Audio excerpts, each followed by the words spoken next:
가끔 뉴스를 보다 보면 거대한 다단계 사기 범죄 뉴스를 접할 수 있는데요.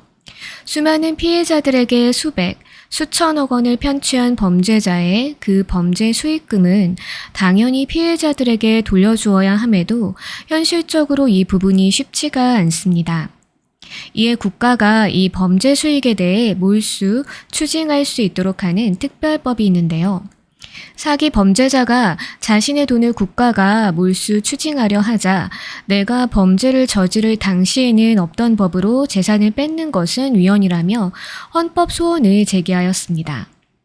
우리 헌법재판소는 이 소급 추징 조항을 두고 어떤 판단을 했을까요? 오늘 사건 소개 시작합니다. 안녕하세요. 대전광역시에서 활동 중인 변호사 유지은입니다. 오늘 소개할 사건은 부패재산의 몰수 및 회복에 관한 특례법 제2조 제3호 등 위헌 소원 사건이고요. 2025년 7월 17일자 2020 헌바 524 사건입니다. 청구인은 주모 씨고요. 대리인은 법무법인 유한발은, 법무법인 유한서평에서 대리를 한 것으로 나옵니다. 당해 사건은 대법원까지 갔던 이제 특경가법 위반 사기 사건이었던 것으로 보입니다. 사건 개요 보겠습니다. 청구인은 다단계 판매업체인 주식회사 A의 실제 경영인으로 A의 재정 상태가 악화되어 판매원들인 피해자들로부터 물품 구입비 명목으로 금원을 납입받았더라도 판매원들에게 물품을 제대로 지급하거나 수당을 전부 지급하지 못하게 될 상황에 있었습니다.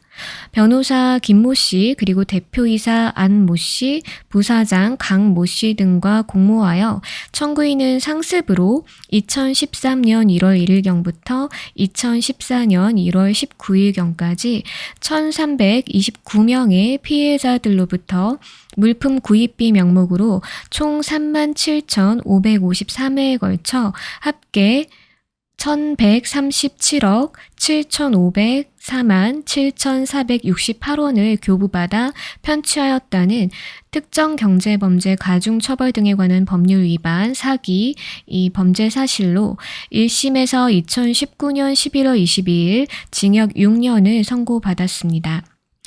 이 판결에 대해 청구인과 검사 모두 항소했고요. 항소심 법원은 2020년 5월 13일 제1심 판결을 파기하고 청구인에게 징역 10년 및 부패재산의 몰수 및 회복에 관한 특례법 제6조 제1항에 따른 추징 444억 8,850만 3,468원을 선고했습니다. 이에 청구인과 검사가 모두 상고를 했고요. 대법원은 2020년 9월 24일 상고를 모두 기각했습니다.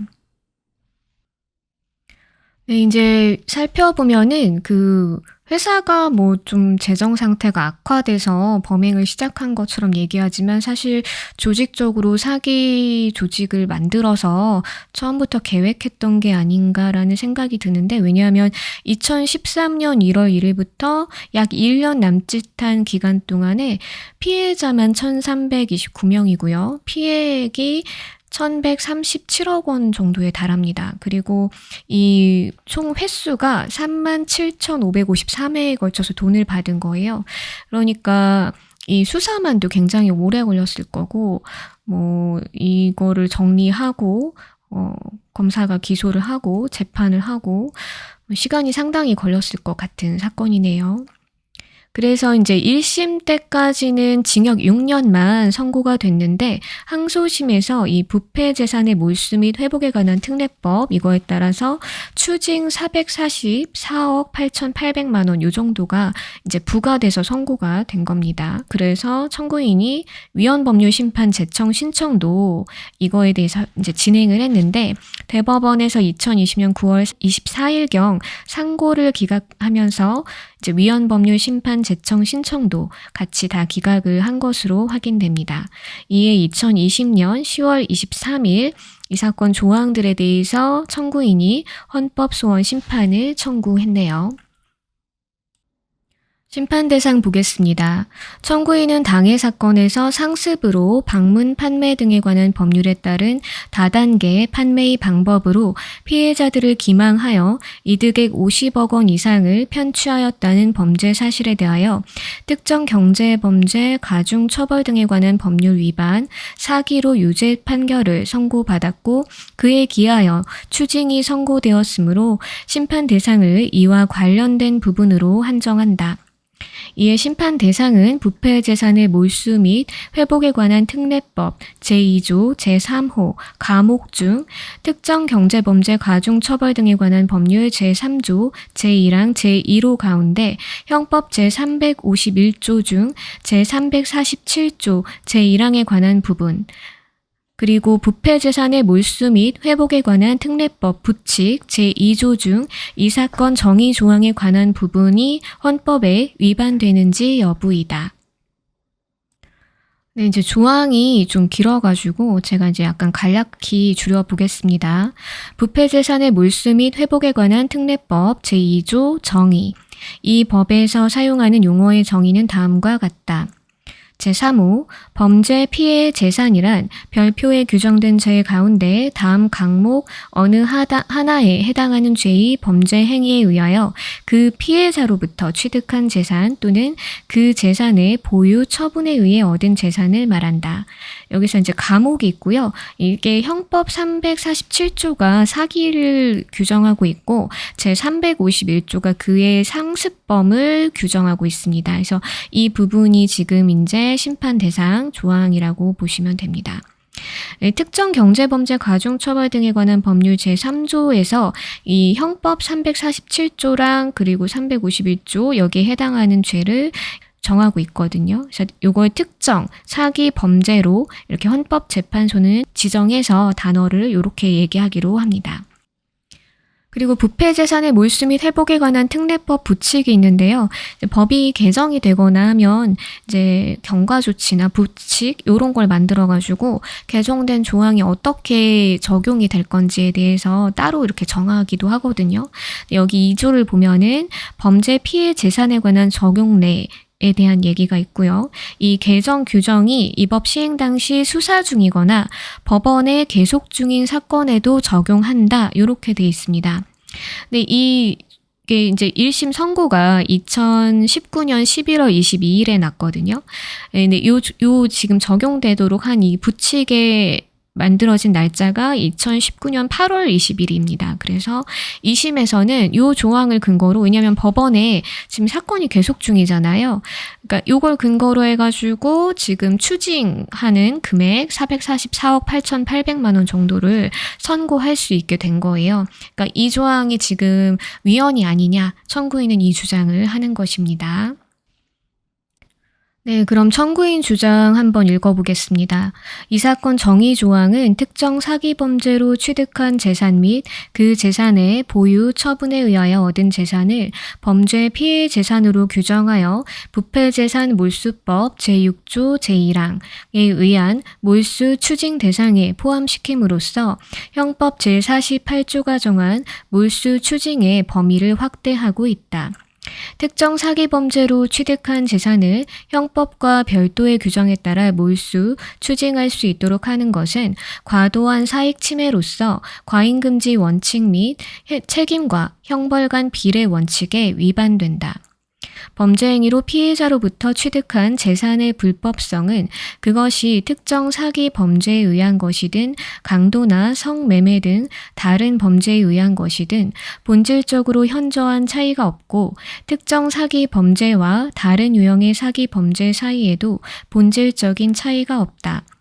그럼에도 불구하고 이 사건 정의 조항은 특정 사기 범죄로 인하여 취득한 재산 등만을 범죄 피해 재산으로 정의하여 다르게 취급함으로써 본질적으로 동일하거나 유사한 범죄에 대하여 합리적 이유 없이 다른 처벌 기준을 적용하고 있으므로 평등 원칙에 위반된다.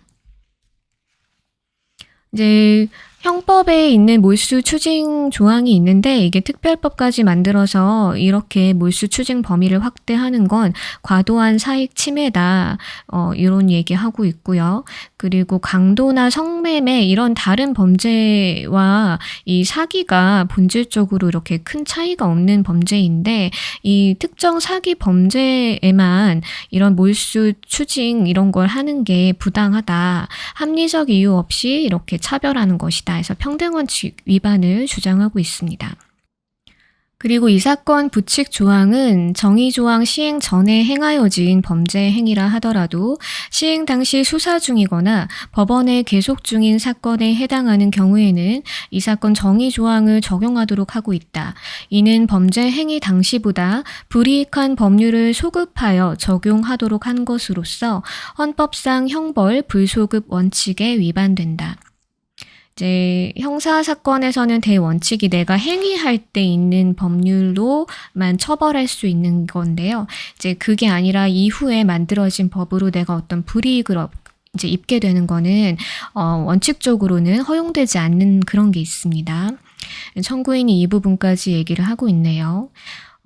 사기를 저는 피해자 입장에서 고소 대리를 참 많이 해봤는데 피해 회복이 참 어렵습니다. 그리고 이제 피해자가 한둘이 아닌데 그 중에 좀 피해 금액이 크거나 저는 이거 끝까지 하겠습니다 하는 분들이 이제 저 같은 변호사를 찾아오는 거고요.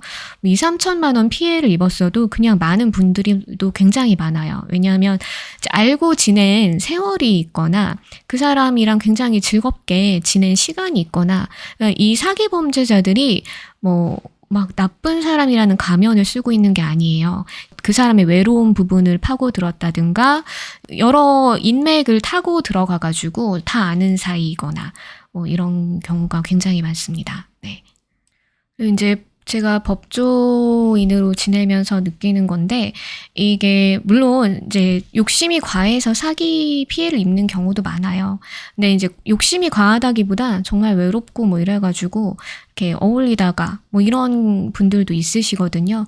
근데 이제 과한 욕심으로 이제 아니면 자기가 제대로 안 알아보고 사기를 당하는 피해자도 너무 많다. 이러면서 좀 그분들에 대한 시각이 안 좋은 그런 경우들도 있습니다. 그러다 보니까 피해자분들도 적극적으로 이렇게 고소를 진행하거나 민사소송을 진행하거나 이러는 게 이제 안 그래도 힘들잖아요. 네, 이제 그런 용기까지 내는 게 좀 더 힘든 부분도 있는 것 같고 특히 요즘에 이제 수사건이 경찰한테 간 부분으로 인한 건지는 모르겠지만, 고소를 해보면 너무 좀 오래 걸리는 경우들이 있어요. 이제 담당자분이 중간에 바뀌시거나, 이런 경우는 어쩔 수 없긴 하지만, 좀 더 이제 수사가 빨리빨리 진행이 됐으면 하는 개인적인 바람이 있는 게, 사기 가해자들, 범죄자들은 그 수사를 받는 중에도 계속 범죄를 저지르고 다닙니다. 그러니까 다른 사기 피해자들이 계속 양산이 되고 있는 거죠. 그러다 보니까 이제 피해자인 고소인 분들이 저한테 얘기하세요. 변호사님, 지금 저쪽에서 또 저쪽 동네 가서 그걸 하고 있어요. 지금 이런 걸 어떻게 막을 수 없는 건가요? 지금 저기에서 또 다른 사람들한테 그 사기를 치고 있다니까요. 이렇게 전화를 주세요.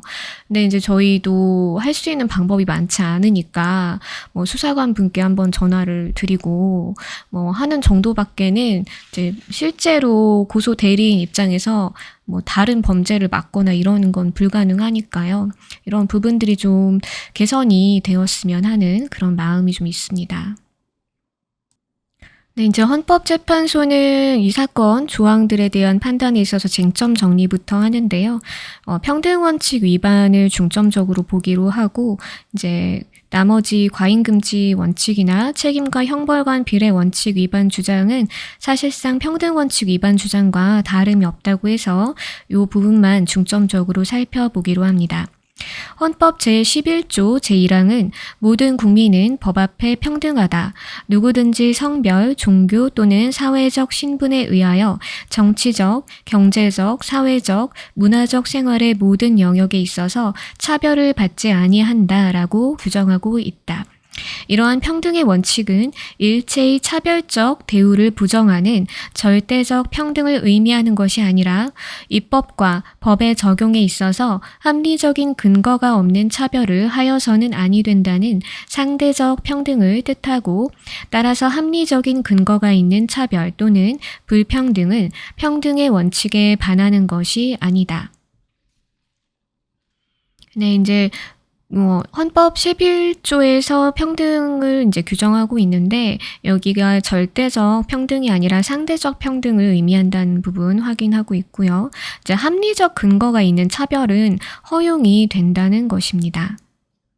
지난 시간에도 얘기했지만 평등원칙 위반의 심사 기준은 2가지가 있는데요. 이 사건의 경우에는 자의금지 원칙만으로 판단하기로 합니다. 부패재산 몰수법은 부패재산의 몰수 및 추징, 환수 등에 관한 특례를 규정함으로써 부패 범죄를 조장하는 경제적 요인을 근원적으로 제거하여 부패 범죄를 효과적으로 방지, 척결하는 것을 목적으로 한다. 부패 범죄는 부정한 이득을 얻을 목적으로 범하는 죄로서 그 이득은 범죄자의 축제에 이용될 뿐만 아니라 새로운 범죄에 투입되어 건전한 사회, 경제 질서와 국제사회의 발전에 악영향을 미친다. 이러한 부패 범죄를 효율적으로 방지, 척결하기 위해서는 범인이 범죄 행위로 취득한 부정한 이익을 박탈할 필요가 있다. 이제 부패재산 몰수법의 입법 취지를 얘기하고 있습니다.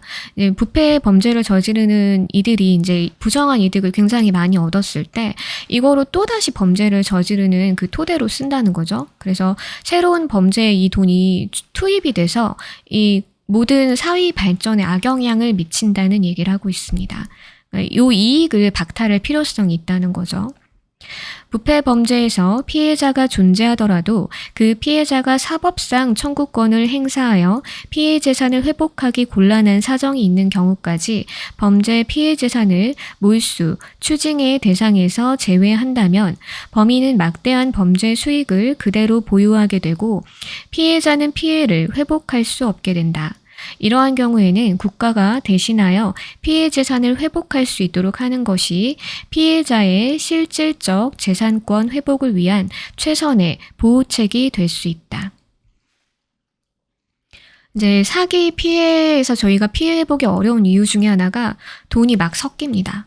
A한테 이제 사기치고 받은 돈, B한테 이제 사기치고 받은 돈, 뭐 자기 아들한테 받은 돈, 내 돈, 이게 막 이제 계좌에 다 섞여 있단 말이에요. 이제 금전적인 부분에서 그걸 특정을 하는 게 굉장히 힘든 그런 게 있고요. 그러다 보니까 이제 사행위 취소 소송이나 이런 것까지 들어가려고 해도 쉽지가 않은 여러 가지 이제 어려움이 있습니다. 이 부분 때문에 이 피해자의 실질적 재산 회복을 위해서 몰수 추징을 하는 게 이제 최선의 보호책이 될 수 있다고 하는 거죠. 이제 몰수는 물건이 그대로 있을 때 이제 몰수하는 건데, 추징은 이렇게 이제 돈으로 바뀌어 있거나 이럴 때 그 금액을 이제 어느 정도 계산을 해가지고 추징을 하는 겁니다. 계좌를 동결하던가 부동산을 이제 못 팔게 해놓던가 이렇게 해가지고 하는 거죠. 비교 집단이 본질적으로 동일한가에 대한 판단은 일반적으로 관련 법 규정의 의미와 목적에 달려 있다. 이 사건 특정 사기 범죄는 피해자가 존재하는 재산 범죄로서 개인의 재산적 법익을 보호 법익으로 하는 반면, 성매매, 알선 등 행위의 처벌에 관한 법률에서 규정하는 성매매 범죄는 성매매를 근절함으로써 건전한 성풍속 및 성도덕을 확립하는 것을 입법 목적으로 하므로 이 사건 정의 조항을 적용함에 있어 성매매와 이 특정 사기 범죄를 본질적으로 동일한 비교 집단으로 볼 수 없다. 법 규정의 이제 입법 취지, 목적 이런 게 다르다는 얘기하고 있습니다.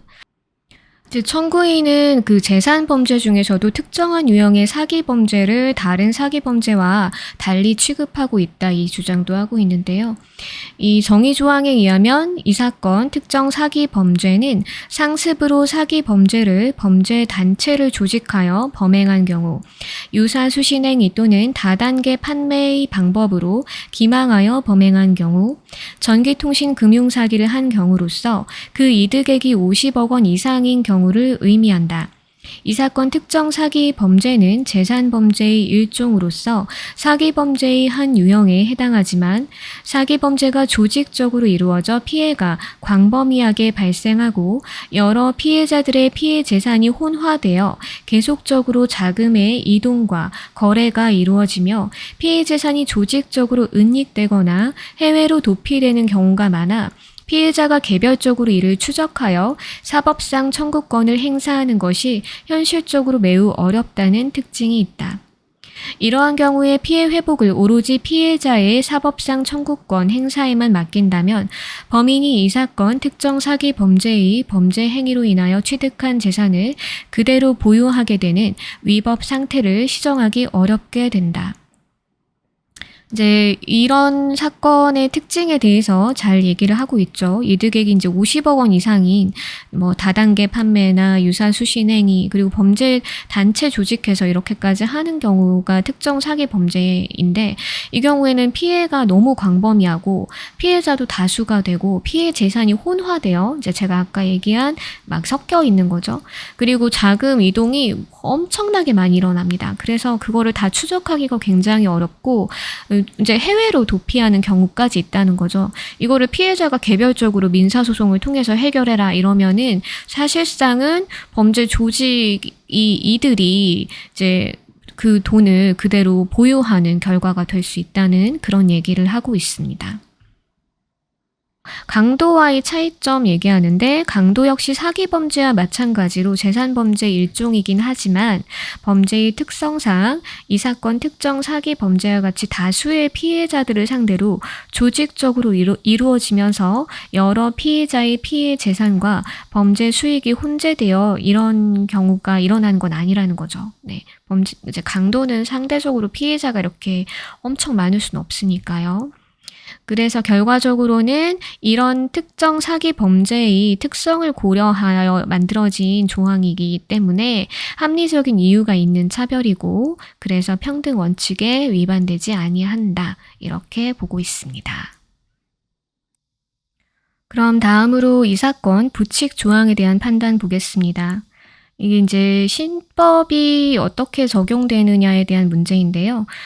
소급 입법은 신법이 이미 종료된 사실관계에 작용하는지 아니면 현재 진행 중인 사실관계에 작용하는지에 따라 진정 소급 입법과 부진정 소급 입법으로 구분됩니다. 전자는 헌법적으로 허용되지 않는 것이 원칙이며 특단의 사정이 있는 경우에만 예외적으로 허용될 수 있는 반면, 후자인 그 부진정 소급 입법은 원칙적으로 허용이 됩니다. 이제 소급표를 요구하는 공익상의 사유와 신뢰 보호의 요청 사이의 교량 과정에서 신뢰 보호의 관점이 입법자의 형성권에 제한을 가하게 된다, 이렇게 해가지고 원칙적인 부분 일단 확인을 하고요. 이 사건 정의 조항에 대해서 이제 볼 건데, 부패재산 몰수법은 부패 범죄를 조장하는 경제적 요인을 근원적으로 제거하여 부패 범죄를 효과적으로 방지, 척결하기 위해 제정된 법이잖아요. 그래서 이 조항이 규율하고자 하는 사실관계는 단순히 범인이 그 특정 사기 범죄를 저지른 행위 자체로 완결되는 게 아니라 이 특정 사기 범죄로 인해 취득한 재산을 보유함으로써 현재 진행 중인 상태라고 할 것이다. 또한 범죄 피해 재산 특례 조항이 정하고 있는 몰수, 추징의 대상은 범죄 피해 재산이고, 대법원은 이 조항에 따른 추징의 범위가 피고인이 실제로 취득한 이익에 한정된다고 판시하고 있다.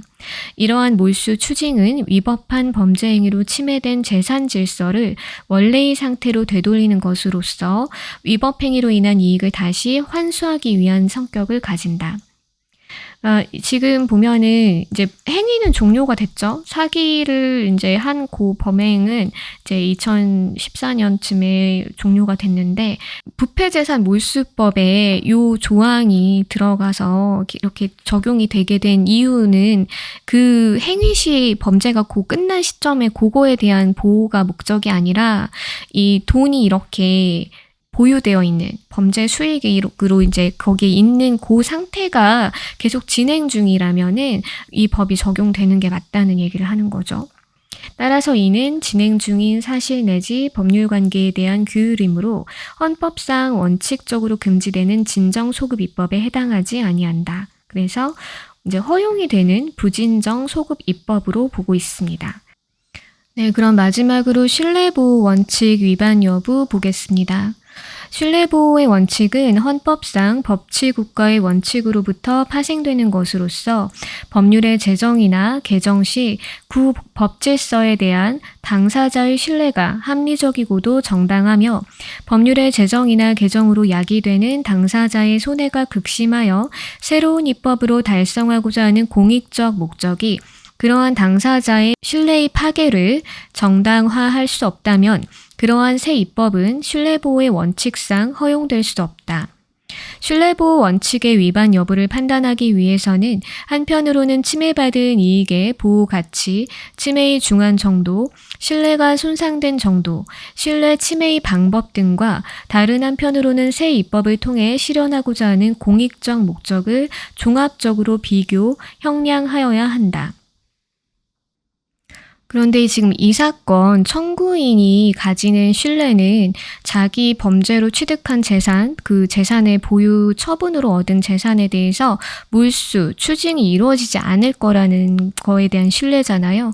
그러니까 이게 자기가 범죄 수익으로 얻은 게 몰수 추징당하지 않는 거라고 생각하는 그 신뢰가 보호할 가치가 있는지는 생각해 볼 문제죠. 사실 여기에 동의하기는 쉽지 않은 부분이고, 반면에 이제 이 사건 조항을 통해서 달성하고자 하는 공익은 범죄 피해자의 실질적 피해 회복을 도모하기 위한 거, 그리고 이제 특정 사기 범죄를 조장하는 경제적 요인을 근원적으로 제거해서 해당 범죄를 방지, 척결하는 거, 이런 것이기 때문에 그 공익적인 그 목적의 필요성과 중요성은 매우 크다. 이게 지금 헌법재판소의 판단입니다. 결국 이 사건 부칙 조항은 신뢰보호 원칙에 위반되지 아니한다고 판단이 이루어졌습니다. 네, 그러면은 이 사건 정의 조항 그리고 부칙 조항 모두 헌법에 위반되지 않는다고 재판관 전원이 이제 일치된 의견으로 주문과 같이 결정을 했습니다. 주문 읽어보겠습니다.